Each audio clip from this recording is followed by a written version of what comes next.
Police സേനയ്ക്ക് നയപരമായ മാർഗനിർദ്ദേശങ്ങൾ നൽകാൻ നമ്മുടെ നാട്ടിലൊരു സ്ഥാപനമുണ്ട്. സ്റ്റേറ്റ് സെക്യൂരിറ്റി കമ്മീഷൻ എന്നാണ് അതിൻ്റെ പേര്.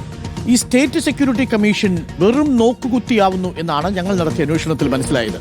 സിറ്റിംഗ് നടന്ന വർഷമോ തീയതിയോ അറിയില്ലെന്നാണ് വിവരാവകാശ അപേക്ഷയിൽ ആഭ്യന്തര വകുപ്പ് നൽകിയ വിചിത്രമായ മറുപടി.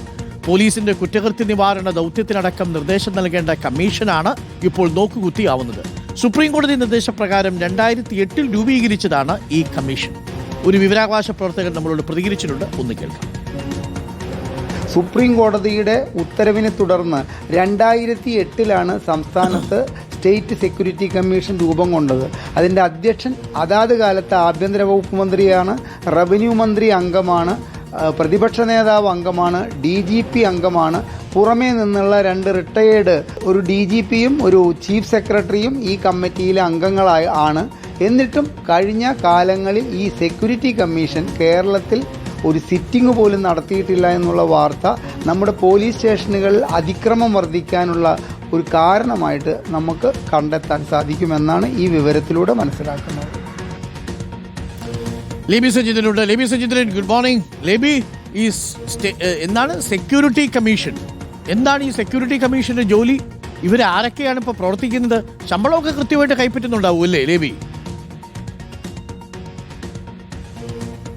തീർച്ചയായും doctor. Prakash Singh versus union of India കേസിന്റെ വിധിയുമായി ബന്ധപ്പെട്ടാണ് സംസ്ഥാനങ്ങളിൽ പോലീസിന്റെ പ്രവർത്തനങ്ങൾ നിരീക്ഷിക്കാൻ, അവർക്ക് നയപരമായ തീരുമാനങ്ങൾ, മാർഗനിർദ്ദേശങ്ങൾ നടത്താൻ, തീരുമാനങ്ങൾ എടുക്കാൻ, അവരുമായി ബന്ധപ്പെട്ട കാര്യങ്ങളിലേക്ക് എപ്പോഴും ഒരു മോണിറ്ററിംഗ് സംവിധാനമായി പ്രവർത്തിക്കാനൊക്കെയായി ഈ കമ്മീഷൻ പ്രവർത്തനം ആരംഭിച്ചത്. 2008 പ്രവർത്തനം കേരളത്തിൽ ആരംഭിക്കുന്നു. അതിനുശേഷം മുഖ്യമന്ത്രി, അതായത് ആഭ്യന്തര വകുപ്പിന്റെ ചുമതലയുള്ള മുഖ്യമന്ത്രിയാണ് ഇപ്പോൾ ഈ സ്റ്റേറ്റ് സെക്യൂരിറ്റി കമ്മീഷന്റെ ചെയർമാൻ. അതിൽ നിയമമന്ത്രിയുണ്ട്, പ്രതിപക്ഷ നേതാവുണ്ട്, സംസ്ഥാനത്തെ നമ്മുടെ ചീഫ് സെക്രട്ടറി ഉണ്ട്, DGP ഉണ്ട്. ഏറ്റവും കൂടുതൽ പവറുള്ള, അല്ലെങ്കിൽ ഒരു അധികാര കേന്ദ്രമായി വർത്തിക്കേണ്ട കമ്മീഷനാണ് ഇങ്ങനെ നിശ്ചലമായി അനക്കമറ്റ് കിടക്കുന്നത്.